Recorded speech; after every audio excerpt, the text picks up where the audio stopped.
গত বছর নবান্ন অভিযানকে কেন্দ্র করে বাম কর্মীদের সঙ্গে পুলিশের ব্যাপক সংঘর্ষ হয়।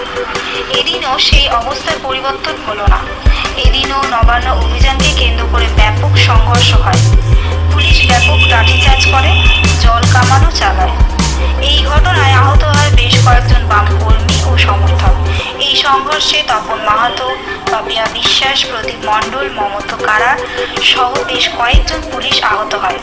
অপরদিকে বর্ধমানে বিজন চক্রবর্তী, চুঁচুড়ায় মৃণাল গায়েন, বালির কুশল শর্মা, শ্রীরামপুরের রাজু দাস, টিনা ভট্টাচার্য কয়েকজন বাম কর্মী এবং সমর্থক আহত হয়েছে।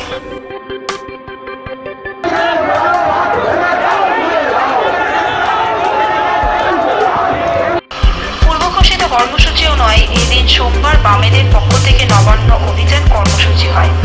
হাওড়ার রেল মিউজিয়াম থেকে শুরু হয় এই মিছিল। এই অভিযানকে রুখতে ত্রিস্তরীয় নিরাপত্তা ব্যবস্থা করা হয়েছিল। রোককপ, quick response team RAB, city পুলিশকে রাখা হয়েছিল।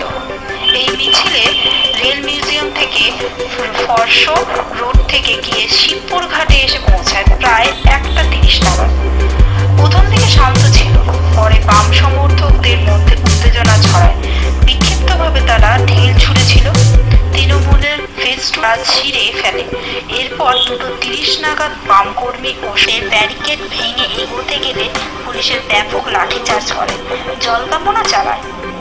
পুলিশের লাঠিচার্জের ফলে বেশ কয়েকজন বাম সমর্থক আহত হয়। বামেদের ছোড়া ঢিলের আঘাতে আহত হন কয়েকজন পুলিশ। ছত্রভঙ্গ করে টিয়ার গ্যাস ফাটায়। পরে পরিস্থিতি